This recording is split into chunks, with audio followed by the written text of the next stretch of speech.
qalbdan chiqqan duo.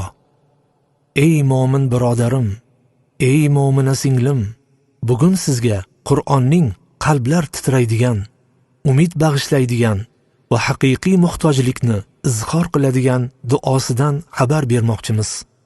Robbi inni lima anzalta ilayya min khayrin faqir.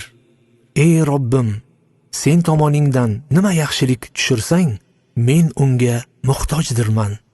Qasos surasi 24-oyat.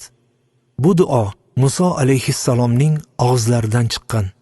Har tomondan qiyin ahvolda edilar u zot. Qochqin, og'ir sinovda, yeguliksiz, yoru do'stsiz, dardini eshitadigan hech kim yo'q yurtda. Ammo shu payt Muso alayhissalom bir chetdagi soyaga borib, qalbdagi muhtojlik bilan, ma'naviy sinchkovlik bilan nido qildilar. Ey Robbim, sening tomoningdan bo'lgan har qanday yaxshilikka muhtojman. Bu duo qalbdan chiqqan edi. Samimiy, sof iymon bilan to'la. Natijasini qarang. U zotga uylanish imkoni berildi.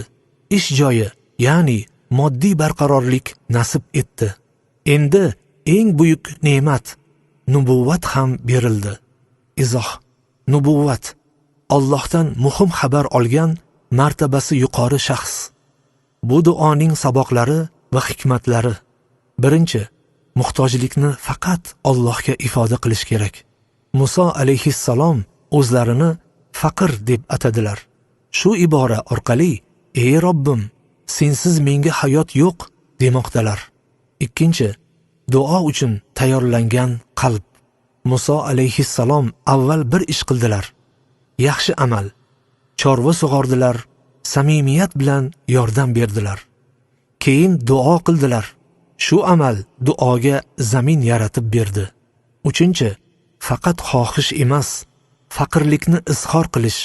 Biz duo qilar ekanmiz, shunchaki so'rab qo'yish emas, balki men shunga haqiqiy muhtojman degan holatda so'rashimiz kerak. To'rtinchi, duo nafaqat moddiy, balki ma'naviy rivojga olib boradi. Alloh taolo u zotga nubuvvatni nasib qildi.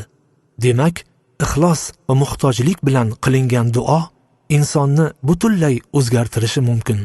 Bu duo kimlar uchun? Hozirda ishsiz yurganlar uchun, turmush qurishni xohlab, lekin nasib etmayotganlar uchun, hayotda biror yaxshilikni intizorlik bilan kutayotganlar uchun, ijtimoiy, iqtisodiy va ruhiy qiyinchilikda qolgan har bir inson uchun. Ushbu duo faqat so'z emas, u qalb holati. U Allohga chinakam muhtojlikni anglatadi. Xulosa: haqiqiy yaxshilik faqat Alloh tomonidan tushadi. Inson o'z faqirligini, muhtojligini tan olsa, duosi ijobat bo'ladi. Hayoti o'zgaradi. Siz ham bugun aytib ko'ring. Robbi inni lima anzalta ilayya min khayrin faqir. Ey Robbim, sen tomoningdan nima yaxshilik tushirsang, men unga muhtojdirman. Ishonch bilan aytib yuring. Hech qachon Allohning rahmatidan mahrum qolmaysiz.